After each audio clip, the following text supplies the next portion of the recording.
السلام علیکم۔ Supreme court سے میں ہوں ابرار حسین استوری۔ ناظرین، آج آپ کے سامنے دو بڑی خبریں رکھیں گے۔ سب سے پہلی خبر ہے کہ سپریم کورٹ میں پنجاب انتخابات کے حوالے سے الیکشن کمیشن نے عدالتی احکامات کے مطابق رپورٹ جمع کرا دی ہے، اس حوالے سے آگاہ کریں گے۔ اور دوسرا معاملہ ہے وزیر اعظم شہباز شریف کی جانب سے جو اعتماد کا ووٹ لیا گیا ہے۔ گزشتہ روز 180 ووٹ لے کر فاتحانہ انداز میں یہ دکھایا گیا کہ شہباز شریف نے اعتماد کا ووٹ لیا۔ اب سب سے اہم بات یہ ہے کہ آخر اعتماد کا ووٹ لینے کی ضرورت کیوں پیش آئی اور اس کے پیچھے اصل وجہ کیا تھی۔ میرے ساتھ ذوالقرنین حیدر سینئر صحافی ہیں سپریم کورٹ کے، اور آئینی قانونی معاملات پر بڑی گرفت رکھتے ہیں، خاص طور پہ اندر کی بڑی خبریں ان کے پاس ہوتی ہیں سپریم کورٹ کی اور پارلیمنٹ کی۔ ذوالقرنین بھائی بتائے گا کہ آخر وزیر اعظم کو اس بات کی نوبت کیوں آئی کہ اعتماد کا ووٹ لینا پڑا؟ اعتماد کا ووٹ کیوں لینا پڑا، اس میں یہ ہے کہ گزشتہ جو آرڈر تھا سپریم کورٹ کا، اس میں یہ آبزرویشن دی گئی تھی کہ کانسٹیٹیوشنل کسٹم یہ ہے کہ جب حکومت کوئی بل یا اپنی قرارداد پاس نہ کرا سکے، اسپیشلی جو ہوتی ہے ریلیٹڈ ٹو منی بل یا گرانٹس کے حوالے سے اس کی اپروول نہ لے سکے، تو اس کا مطلب یہ کنسیڈر ہوتا ہے کہ گورنمنٹ کے پاس میجورٹی نہیں ہے۔ اب کل کیونکہ وہ آرٹیکل 82 کے تحت ہی یہ سپلیمنٹری گرانٹ کا 21 ارب کی اس کا بل اسمبلی میں دوبارہ پیش کرنا تھا،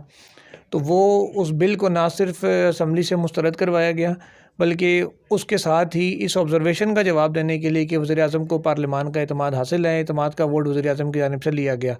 اب ویسے تو یہ رول 36 سسپینڈ کر کے لیا گیا ہے، جس کی کوئی ایسا کوئی لیگل ویلیو نہیں ہوتی، کیونکہ اعتماد کا ووٹ دو صورتوں میں آئین میں دیا گیا ہے، یا جب تحریک عدم اعتماد آتی ہے یا پھر جب صدر اعتماد کا ووٹ لینے کا کہتے ہیں۔ جب عمران خان نے لیا تھا یسر رضا گیلانی کے سینٹ الیکشن جیتنے پر، قومی اسمبلی سے جو وفیق کو انہوں نے ہرایا تھا، اس کے بعد بھی وہ لینا چاہ رہے تھے، تب انہیں بتایا گیا کہ اس کی کوئی حیثیت نہیں ہوگی جو رول 36 سسپینڈ کر کے آپ کرتے ہیں، یہ صرف ایک سیریمونیل سی چیز ہوگی، تو اگر آپ نے پراپر کرنا ہے تو اس کے لیے پھر وہ جو آرٹیکل 63 کے زمرے میں بھی آتا ہے کہ اس میں لوگ باؤنڈ ہوں گے پارٹی پالیسی کے تحت ووٹ دینے کے،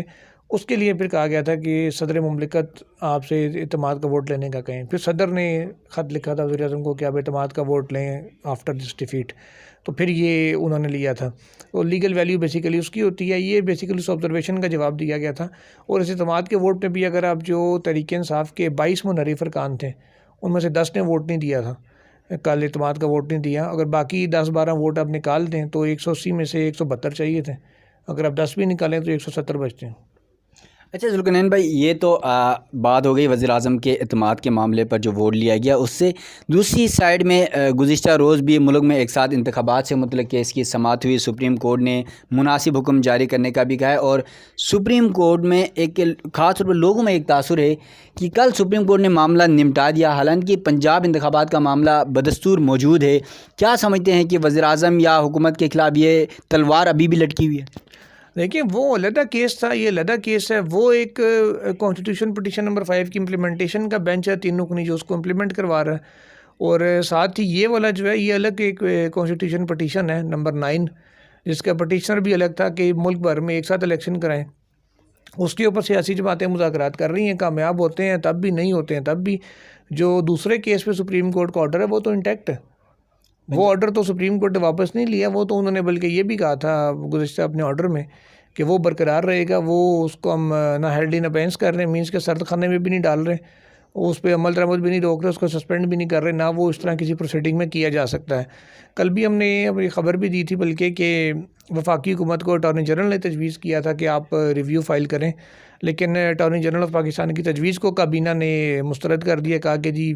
ریویو فائل کرنے کا مطلب ہے کہ ہم ججمنٹ کو ایکسیپٹ کر رہے ہیں، حالانکہ ریویو یا اپیل اب کرتے ہی تب بھی ہیں جب آپ کو فیصلے سے اختلاف ہوتا ہے۔ بہرحال یہ ان کا موقف ہے، کیبنٹ کا، انہوں نے کچھ سوچ سمجھ کی موقف اپنایا ہوگا۔ تو اگر 4 اپریل کو کیونکہ ججمنٹ تھا، 3 مئی تک یہ نہیں کرتے ریویو، تو پھر وہ 14 مئی والا جو آرڈر ہے وہ فائنل تصور ہوگا، unless and until supreme court اس کو سو موٹو ریویو میں واپس لے۔ جی ناظرین، ذوالقرنین بھائی نے ساری صورتحال سے ہمیں آگاہ کیا۔ بہت زیادہ لوگوں کو کنفیوژن یہ تھی کہ پنجاب میں انتخابات کا جو معاملہ تھا وہ گزشتہ روز جو ملک بھر میں انتخابات سے متعلق کیس تھا اس کے ساتھ ہی نمٹا دیا گیا ہے، یقیناً آج جس طرح الیکشن کمیشن نے رپورٹ بھی جمع کرائی ہے سپریم کورٹ میں، اور آج جمعے کا دن ہے، تو ممکنہ طور پر جمعہ آپ کو پتہ ہے بہت ساری سیاسی جماعتوں پر بھاری بھی پڑتا ہے ماضی میں، تو ہو سکتا ہے مستقبل میں بھی ایسا ہی ہو، اور سپریم کورٹ میں پنجاب اور کے پی کے انتخابات سے متعلق جو کیس ہے ممکنہ طور پر یہ لگ رہا ہے کہ اگلے ہفتے یہ سماعت کے لیے مقرر ہو جائے گا، اور سب سے بڑا جو مسئلہ ہے حکومت کے لیے اس وقت یہی کیس ہے پنجاب اور کے پی انتخابات سے متعلق، جس میں سپریم کورٹ نے یہ احکامات دیے تھے کہ 21 ارب روپے الیکشن کمیشن کو جاری کیے جائیں تاکہ پنجاب میں انتخابات کرائے جا سکیں۔ اس کے ساتھ ساتھ سپریم کورٹ کے پاس سپریم کورٹ نے اپنے حکم میں 3 دفعہ یہ ڈیڈ لائن دی ہے حکومت کو کہ فنڈ جاری کریں، تاہم اسمبلی میں قراردادوں کے ذریعے اسے مسترد کیا جاتا رہا، اور حکومت کے ساتھ ساتھ سپریم کورٹ اب آمنے سامنے دیکھنا یہ ہے کہ سپریم کورٹ اور پارلیمنٹ میں سے کس کی جیت ہوتی ہے، آئین اور قانون کی جیت ہوتی ہے یا پھر کسی شخصیت کی جیت ہوتی ہے۔ جو بھی تفصیلات ہوں گی، مزید تفصیل جو ہے، مزید اپڈیٹ جو ہے وہ آپ دوستوں تک پہنچاتے رہیں گے۔ تب تک کے لیے اجازت دیجیے گا، اللہ حافظ۔